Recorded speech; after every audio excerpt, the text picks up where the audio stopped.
Hello, my name is Mary, and I'm currently involved in a collaborative effort with my husband Samuel at his family owned business, The Enterprise, run by my father in law, Liam. It's a cozy, welcoming company with a small team of about 6 people.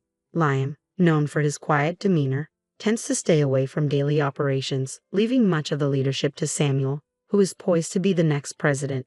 His commitment shines through as he engages with clients and drives new projects, demonstrating his dedication to the company's growth. During major initiatives, all employees come together, creating a dynamic and passionate work environment. I have been part of this vibrant setting for 8 years since marrying into the family. However, my mother-in-law Amanda seems to have reservations about my involvement.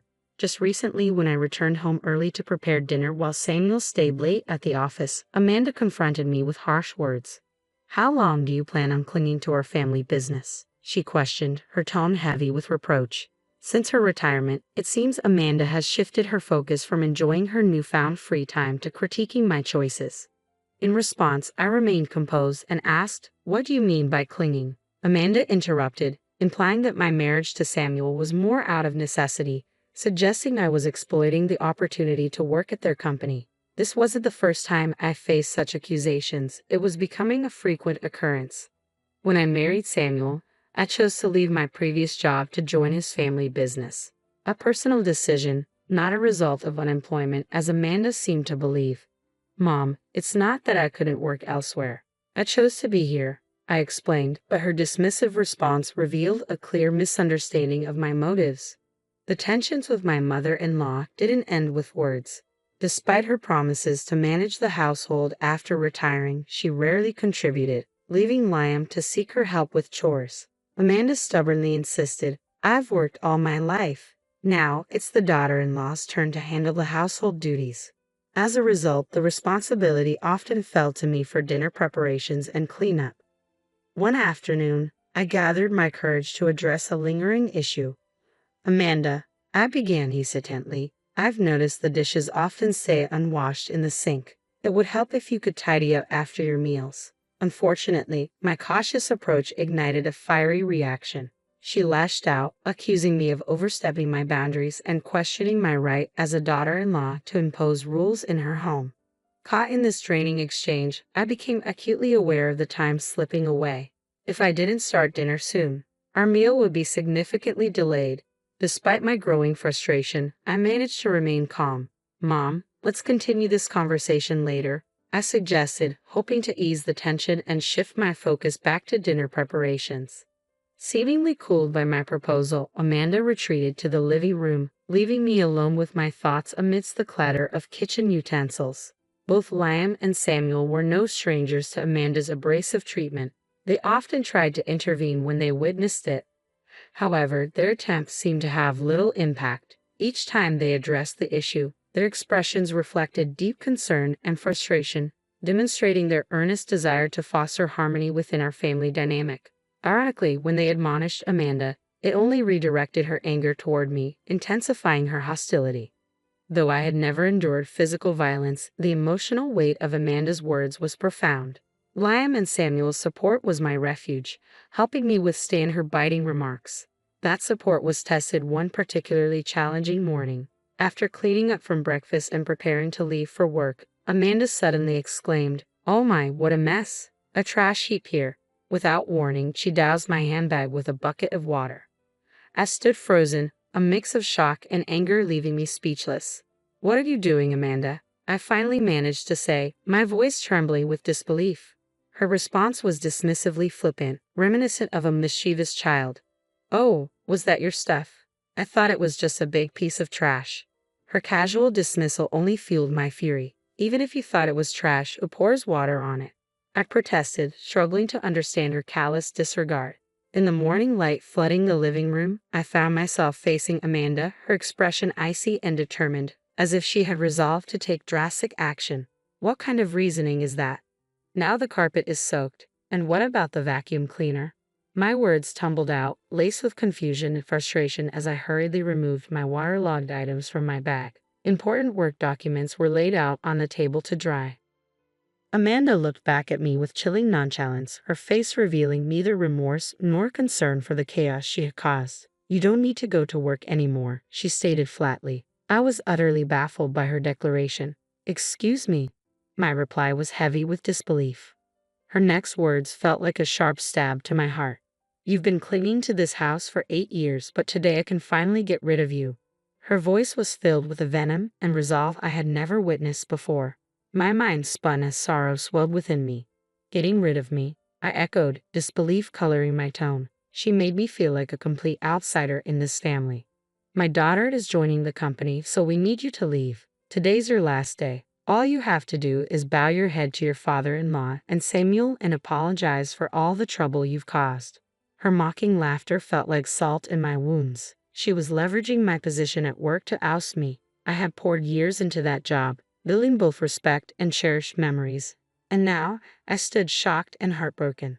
I struggled to comprehend the harshness of her decree. I had devoted myself to this family, yet it felt as though my sacrifices were meaningless to her. Are you sure about this? Wasn't Emma working in a clothing store in Philadelphia? I questioned, my voice tinged with confusion and concern. My role was more than just a paycheck. It was my path to personal fulfillment. Emma, my sister-in-law, had grown weary of city life and its impersonal interactions. She told me she was tired of dealing with the coldness of Philadelphia, so I had offered her a job once she returned home. But Amanda's explanation left little room for argument. Amanda, I said, but her words struck like a harsh winter gust. She's agreed to come back immediately, and now that she is, I want you out of this house. Her declaration was staggering, almost impossible to absorb.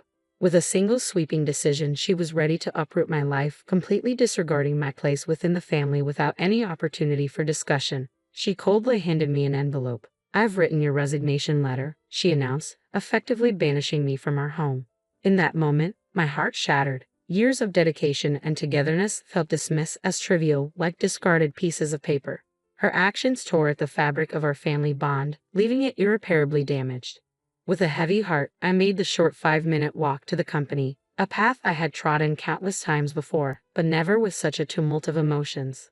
Under the cool morning sky, each step felt laden with the gravity of the unfolding situation. Upon entering the office, I braced myself for the inevitable. I shared the news with my father-in-law Liam and my husband Samuel, relaying Amanda's harsh ultimatum. Their expressions reflected a blend of shock and restrained anger, yet they remained composed amidst the turmoil. Tentatively, they suggested that perhaps it was time for me to step away, to show Amanda the real impact of her demands. This idea plunged my heart into further chaos. After years of relentless work at our family business, the thought of taking a break longer than the brief holidays of Thanksgiving or Christmas felt both foreign and overwhelming. However, encouraged by Samuel and Liam's supportive words, "Why don't you spread your wings for a change?" I resolved to take a short trip. As I packed, my mind swirled with reflections on my life, the choices I had made, and what the future might hold.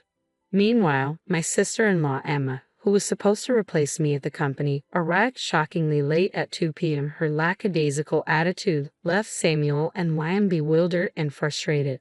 Despite their efforts to engage her, Emma showed little interest in grasping the intricacies of the business.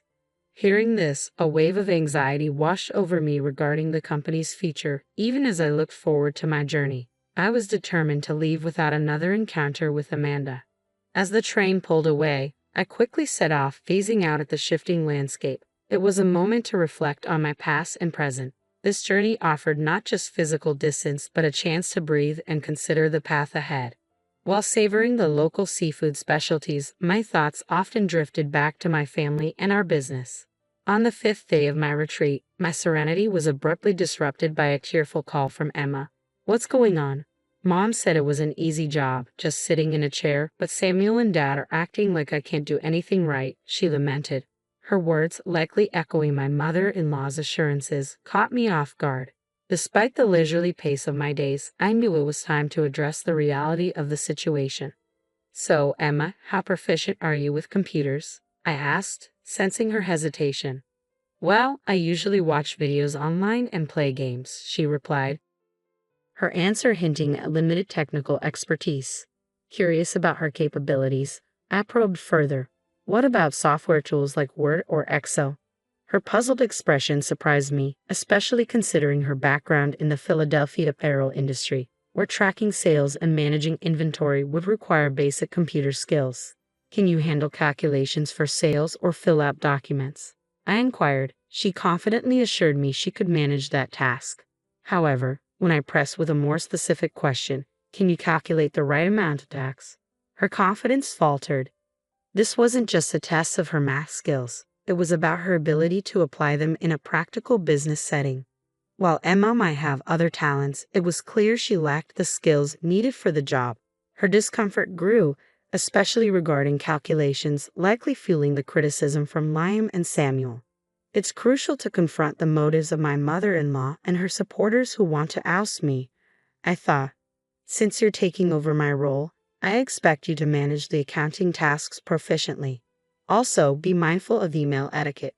What's casual among friends is inappropriate for business communications. You'll also be responsible for scheduling staff shifts. Our team is small, but we take everyone's requests for time off seriously, so don't prioritize your convenience over theirs. I advised her firmly as I outlined her responsibilities. I could hear Emma sobbing on the other end of the line. It was a tough conversation, but necessary to help her grasp the reality and expectations of the role she was stepping into. I thought it would be straightforward, but Emma abruptly ended the call, clearly overwhelmed by the tasks ahead. Over the next 4 days, I took the opportunity to explore Philadelphia, the very place Emma had escaped from. Surprisingly, I found the locals warmer than I had expected, a stark contrast to the cold-hearted nature of my mother-in-law Amanda and Emma, who seemed intent on pushing me out. A week after leaving my job, I returned to my in-laws' house. As soon as I arrived, Amanda confronted me, her face flushed with fury. "How dare you make my daughter cry? You won't get away with this," she yelled, her eyes blazing with anger and confusion. Before she could reach me, Samuel and Liam intervened, trying to calm her down, although her anger showed no signs of easing. Emma is upset because she got scolded for trying to boss around her employees without knowing how to do it properly. It's not Mary's fault. Besides, Mary hasn't been here for a week, so she couldn't have upset Emma. Samuel explained, his voice calm yet firm as he sought to dispel the baseless accusations. Amanda shot back, her emotions boiling over. "It's because of her. This woman is the reason for Emma's troubles." She hurled suspicions at me without any real basis. "Where is Emma, by the way?" I asked, scanning the room but finding her nowhere, deepening the mystery. It's odd. Emma has nowhere else to go since she gave up her apartment in Philadelphia. I assumed she'd be here. I pondered aloud. Samuel then shared, "Emma's locked herself in her room. She's been crying and doesn't want to go to work anymore. She's overwhelmed, likely because she lacks the skills needed for the job." Amanda, still incensed, accused, "You've been turning Samuel and Liam against me. They wouldn't say the company runs better with you than with Emma, unless you poison them against her." Samuel sighed deeply, clearly weary of the ongoing family drama and his futile attempts to clear up misunderstandings. "Mom," he began again, hoping to clarify, "it might sound unusual, but Mary is exceptional at her work. She's certified in bookkeeping, her secretarial skills are top-notch, and she's even studied Spanish abroad. She handles all our multilingual communications at the company." His voice carried a hint of pride. Amanda looked surprised, clearly unaware of my qualifications and contributions. "That sounds like something out of a TV show," she muttered, reflecting on the unexpected information. I had been so focused on earning various certifications and immersing myself in my studies that I hardly had time for social activities or romance. It was during this time that I met Samuel when he visited my company for business.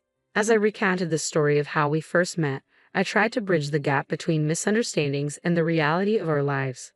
However, I quickly realized that Amanda wasn't interested in hearing about my qualifications or past achievements, so I redirected the conversation to the present situation. In a nutshell, I handle a wide range of tasks at the company, from accounting and scheduling to liaising with other businesses and managing employee shifts, I explained, outlining the broad scope of my responsibilities. Samuel chimed in, "The work environment has been much better since you were more involved." His comment surprised Amanda. Just then, Liam, Samuel's father, interjected with a surprising revelation. "We're considering shutting down the company soon." Emma made a significant mistake. Instead of preparing documents, she chose to handle phone calls because she thought it would be more fun. She ended up being rude to an important contact, which could have serious repercussions. I was stunned, covering my mouth in disbelief. I can't believe Emma would do something like that, I murmured, filled with dread at the thought of how her actions could potentially lead to the company's downfall. As I wrestled with these anxious thoughts, the story took another unexpected turn. Liam explained that the president of the other company had suggested considering a merger, expressing interest in absorbing our family business. This unforeseen yet hopeful development could stabilize our customer base, something Samuel had been striving for through his diligent sales efforts. Relief washed over Samuel and Liam, but not Amanda. Suddenly, she objected, "That's not acceptable. Samuel must become the president. This company is ours, isn't it? He's not just going to be an employee." Amanda exclaimed passionately, unwilling to accept the possibility of losing the prestige associated with owning the business. Her outburst caught the attention of Emma, who had come downstairs to see what the commotion was about. Amid the chaos, Liam spoke up with a calm but decisive tone. "I am divorcing you. You've not only resisted change and neglected your duties at home and to the family, but have also learned about your escapades with younger men. I can't support that behavior any longer." His announcement shocked everyone, especially Samuel and me. Liam then retrieved divorce papers and a photo of Amanda with a young man from a shelf in the living room, placing them on the table. "You can see these divorce papers now and take your belongings. I won't pursue alimony. Trying to get any money from you would be pointless," he stated firmly. "How can you say that? Haven't I devoted myself to this house all these years?" Amanda protested. "Have you done any real housework in the last 8 years? Spending someone else's money on young men doesn't count as devotion to this house," Liam countered, revealing a rare frustration. It was the first time we'd seen such a stern side of him, usually mild-mannered as he addressed the deep-seated issues simmering within the family. The sight of Liam, usually so composed, visibly upset, shocked everyone, especially Emma, who had just entered the room. Her body shook slightly, a clear sign of her astonishment and fear. "Emma, this involves you too," Liam declared, his voice firm. "You came back because you couldn't make it on your own in Philadelphia, and now you can't even secure a job here. You act as if you're above everyone else. You've stopped trying altogether. It's time for you to leave this house as well." Emma was stunned, her face a mix of confusion and denial. "Wait a minute, Dad. Maybe Mom has her issues, but I'm still your daughter, right?" she protested desperately, trying to cling to her place in the family hierarchy. Amanda, feeling the sting of her daughter's words, expressed her shock. "Are you betraying me now, Emma?" she accused, her voice tinged with hurt and disbelief. As tensions escalated, Liam quickly intervened to prevent further conflict. "To avoid more trouble, I've arranged for you both to stay with an acquaintance until you find your footing again. They will be here shortly to pick you up. Please get your essential belongings ready," he instructed, his tone leaving no room for argument. With heavy hearts and no other options, Amanda and Emma packed their belongings. Shortly after, an acquaintance of Liam, who managed a factory with living accommodations, arrived to escort them to their new temporary home. Meanwhile, Samuel, Liam, and I took the opportunity to inform our employees about the impending merger with a larger corporation, preparing them for the changes and challenges ahead. Amid these significant life adjustments, I discovered I was pregnant. I shared the joyous news with the president of the acquiring company, who responded enthusiastically and promised to arrange a suitable replacement for my position, ensuring a smooth transition.